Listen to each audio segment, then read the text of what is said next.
আসসালামু আলাইকুম প্রিয়ারে ভাই। আমি জীবনের প্রথম সৌদি আরবের মসজিদের মধ্যে নামাজ পড়বার গেছিলাম।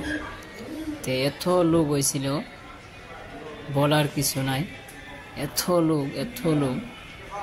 আর মসজিদটাও এত বড় ছিল, দেখতে আছেন আপনারা মসজিদের মধ্যে কত লোক। তো আমি চুপকেছে কেউ রাতে একটা ভিডিও বানাই লইছি যে আমি যদি দেখতেছি তো ছবি দেখুক সৌদি আরবের মসজিদের ভিতরে কত লোক হয়। তো আপনারা দেখতে আছেন যেরকম ভিতরে দেখতেছেন এরকম বাহিরেও এত লোক, বুঝতে পারছেন। আর মসজিদের মধ্যে ফজর নামাজ পড়ে হাইরাই লগে মানে কেউ আর বাড়িতে যায়নি, সবই মসজিদের মধ্যে বয়ে রয়েছিল। যে জায়গা পাওয়া যেত না, যদি রুমের ভিতরে চলে যায় তাহলে জায়গা পাওয়া যেত না নেক্সট টাইম।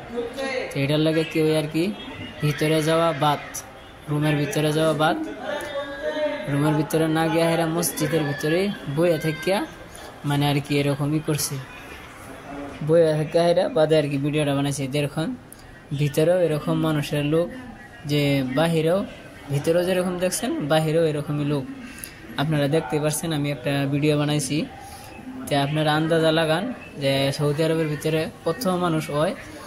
তো এটা একটা ভিডিও বানাইছি আমি, যে আমি যদি দেখতেছি যে আমার দরকার যে সবের বাড়ি ঘরে দেখাই যে ঈদের নামাজ সৌদি আরবের মধ্যে কীরকম টাইমে নামাজ হয়। দেখেন বেলি ভালো করে উঠছে না, তার মধ্যে নামাজ শেষ, নামাজ পড়ে হাইরা আমি বাইরে যে বাইরা বই রয়েছি এই বাইরে ঘরে একটা ভিডিও বানাইলাম, বানায় হাইরা কই যে দেখি সারি আপনারাও দেখেন ভালোভাবে সুন্দরভাবে।